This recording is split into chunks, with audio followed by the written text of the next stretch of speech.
Hello, hello. I'm that guy. Yeah, that retarded guy who decided to become a game developer slash 3D artist slash sound designer slash all-round multitasker version 2.0 for a channel called These Games, and while also working a 9 to 5 in 2 shifts. Ain't life great? First things first, if you already know who I am, I missed you guys. And if you don't know me, what am I talking about? No one knows me, man. So, I'm building a game that I think is moving towards a platformer kind of game, but the main mechanic is the movement system that replicates the movement from old Quake and Counter-Strike. And we use that movement to surf. The first idea was just making the simple maps that you can race your friends for time or something, which I still want to keep in mind, but we are progressing more to kind of different obstacle courses with some twists to them. Not only focusing on finishing the map as fast as possible like you're rushing through it. Anyhow, before starting off with the devlog-ish, I opened a Discord server. And this could be that typical blah blah, join the community, blah blah, we are making great stuff over here, but no. I'm alone in here, please join. Only a friend of mine joined in because I forced him so I could test some features. But really, I will post some updates about the game and all of that, but think of this as like that back corner or that coffee shop that you go and hang out with your buds. You can find the link for that on the description. On the last video, we created our first character, Michael, and we gave him some life and some senses. We also made Michael a smart boy, and whenever he is surfing, he adjusts his arms and feet to match the ramps. Some people call it procedural animations, I just call it bit of code that somehow I managed to make it work. The first idea that came to my mind was a shotgun that you can use not only to shoot but also to boost yourself off the ground. Impressive. So I went scavenger mode and scrolled quickly through Pinterest in pursuit of some inspiration. Saved a couple of references, but this one is going to be the main one. I really like this design with the rotation axle. I can already imagine most part of our reload animation. We will start by splitting the weapon into pieces, create simple blockouts, and worry about the detail later. I started with the blockout of the back grip, and this will follow our reference mostly. We will adjust it later for a better fit. Basically, this is a process that is a lot about trial and error, slowly giving it more detail. As you can see, I really enjoy this process of creating just something out of a simple cube or some weird shape. I started losing myself in the amount of detail, but who knows, maybe somebody will see it.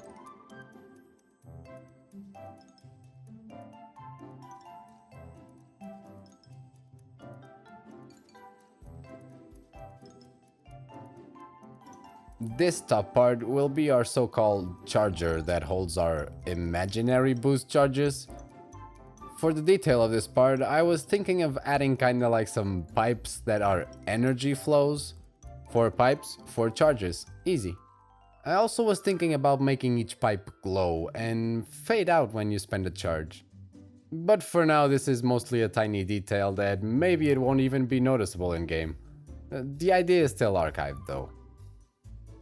I know what you're thinking. This is the BBC. Yeah, we're gonna remove that shit and bend the pipe so it goes inside the charger.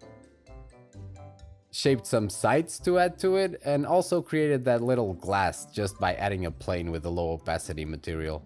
Blender also has this cool proportional editing tool that lets you move a point in the mesh, and you can adjust the range so that the rest of the same mesh follows along, almost like a rig. I use this a lot to better fit the pieces between themselves. But also sometimes it's a pain to understand why the mesh is bugging out in some points like this.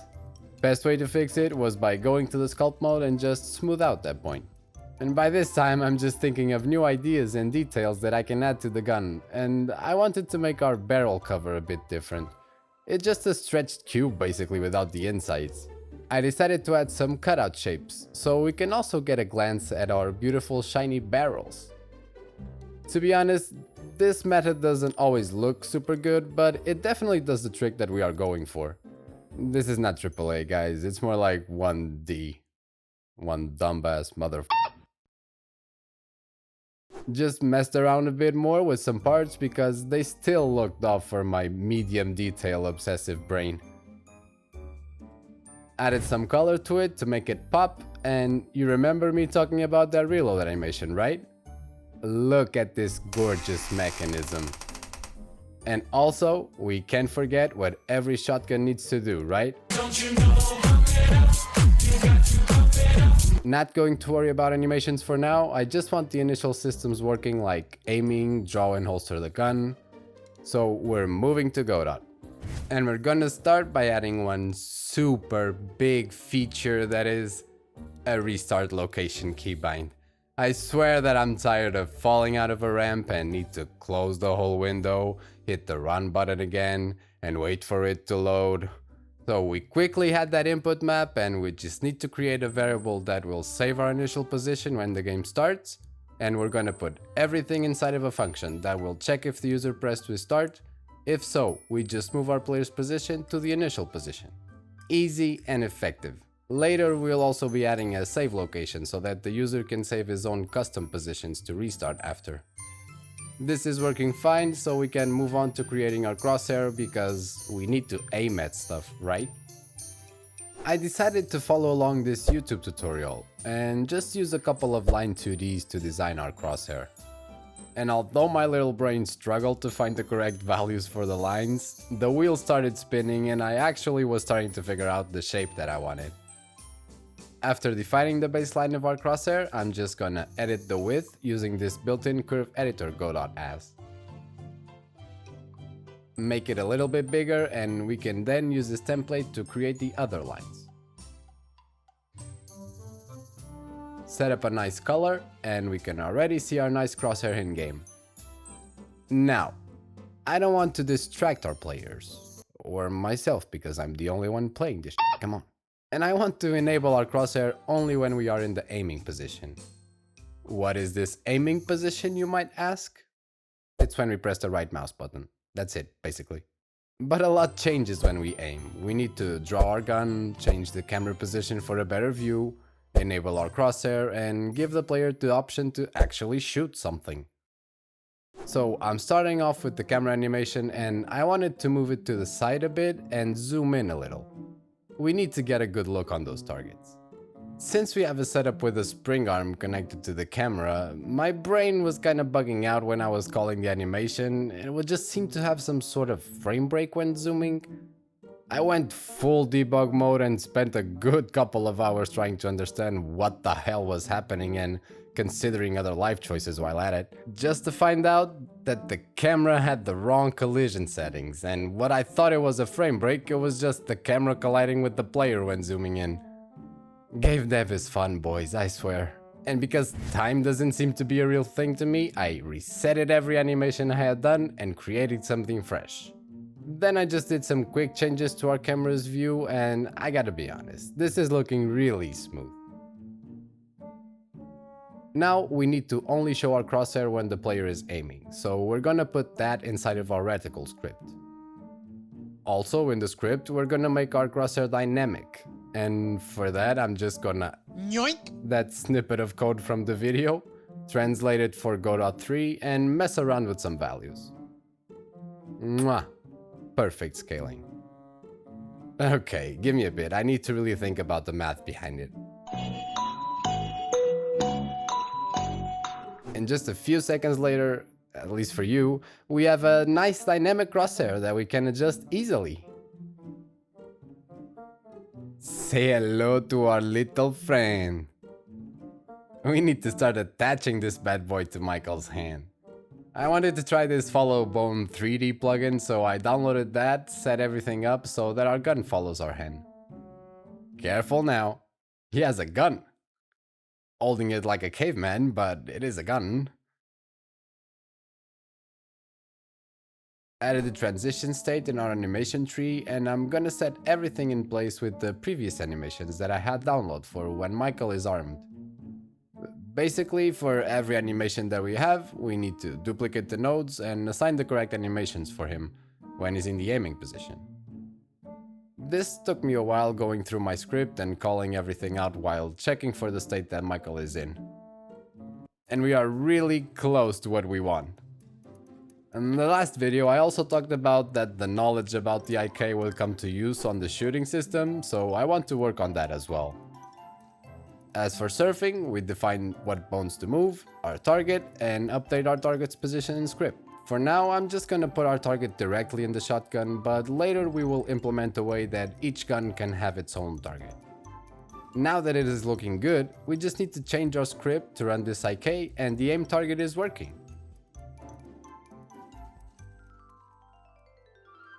But some new bugs decided to show up, of course. Okay, breathe. Everything is going to be alright.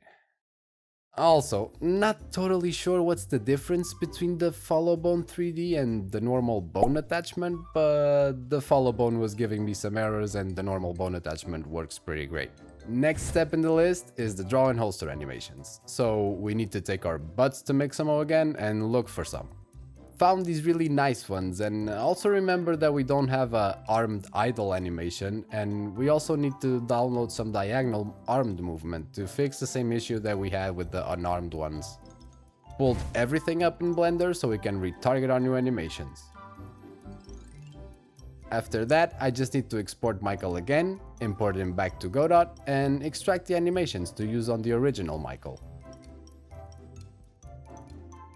We set everything up with the new animations, and it's looking good, don't you think?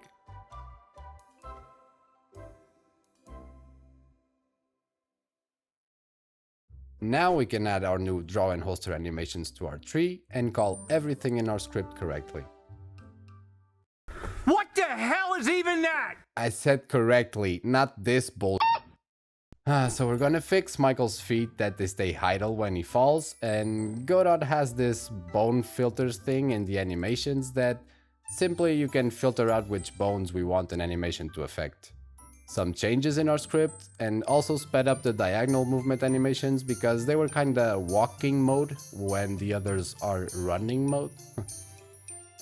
We need to create a new bone attachment so we can set up our holster position. This is going to be our back. So I added the target and changed the weapon's position to fit the target nicely. We need it to look like it's actually hanging in Michael's back. Of course, this was something that I had to do a bit of research on, but quickly created the system that actually works.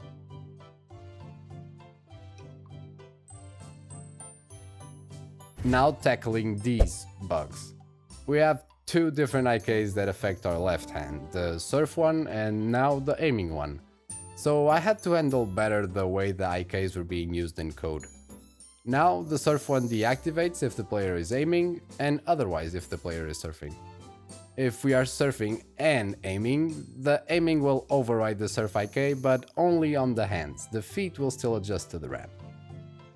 Last little cherry on top of the cake was a timer that we can check the timeout signal, and when Michael holsters the gun, we will only change the gun's position to the back when the timer times out.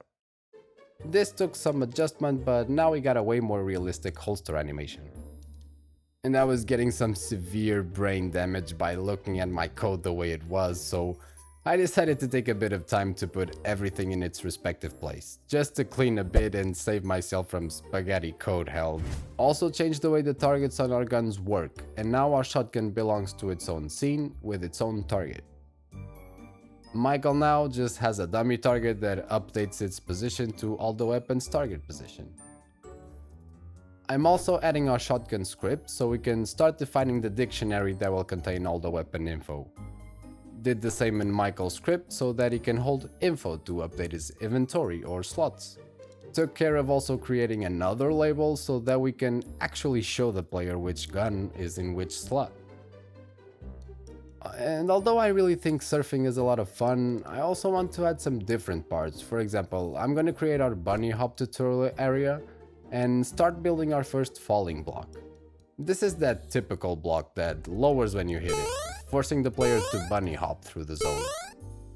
We set it up with an area node so that we can connect the body entered signal. This way we can easily check if the player collided with the block to activate the lowering mechanism.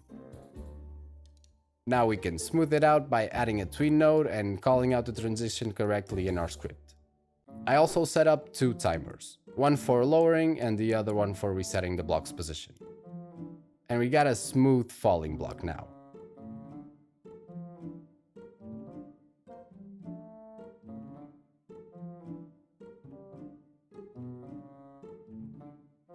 We move everything to its own scene and we can duplicate it for the other blocks.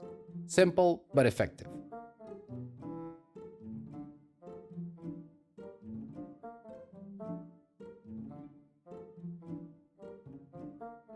Now for the shooting part. There are two ways we can approach this, and these are hitscan and projectile weapons.